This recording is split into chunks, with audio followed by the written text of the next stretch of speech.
NDA 2 के एक साल की तकमील पर बीजेपी सदर जेपी नड्डा ने पीएम मोदी को मुबारकबाद दी। जेपी नड्डा ने इस मौके पर एक प्रेस कॉन्फ्रेंस भी की। जेपी नड्डा ने दोहराया कि मोदी हुकूमत ने अपनी दूसरी मियाद में कई अहम और बड़े फैसले किए हैं। उन्होंने कहा कि लॉकडाउन के दौरान हिंदुस्तान की सूरत हाल बेहतर है।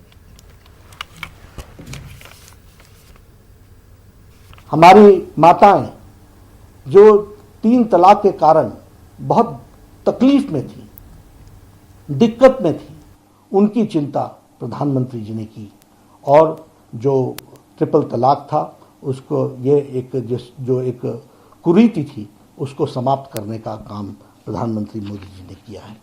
उसी तरीके से टेररिज्म से लड़ने के लिए देश में UAPA unlawful activities prevention act के तहत टेररिस्ट को टेररिस्ट घोषित करना, उसके खिलाफ एक्शन लेना, यह काम भी प्रधानमंत्री जी ने बखूबी कानून में परिवर्तन ला करके किया। NIA की इन्वेस्टिगेशन एजेंसी की दायरे को बढ़ाया और उस दायरे को बढ़ाने के साथ साथ विदेशों में भी अगर ऐसी एक्टिविटी होती है तो उनको भारत के कानून के दायरे में ला करके उनके खिलाफ एक्शन हो, इस बात का भी प्रयास हुआ है।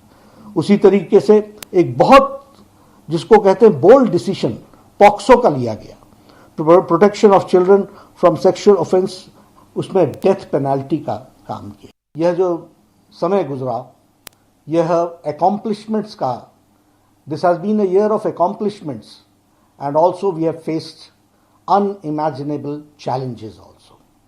और प्रधानमंत्री जी ने बखूबी सारी चीज़ों को फ्रंट से लीड करके देश को एक दृष्टि दी और देश की सेवा में कोरोना के वायरस के साये को भी ठीक तरीके से संभालने का काम किया है, ये सब हम लोग जानते हैं।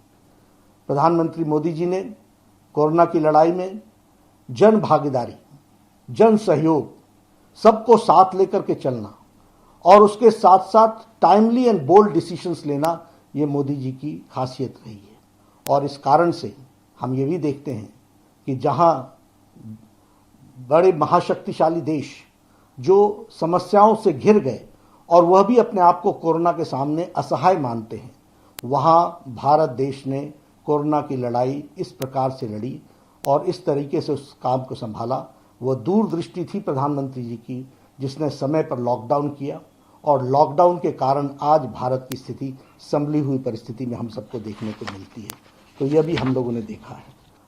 मोदी जी के दूसरे कार्यकाल में के प्रथम वर्ष में बहुत डिसाइसिव डिसीजंस लिए। अगर मैं बात करूं आर्टिकल 370 के एब्रोगेशन की, अगर मैं बात करूं 35A के जाने की, यह प्रधानमंत्री मोदी जी की इच्छा शक्ति का नतीजा था और उसको सूत्रधार बने हमारे गृह मंत्री अमित शाह जी, जिन्होंने उसको कार्य रूप दिया।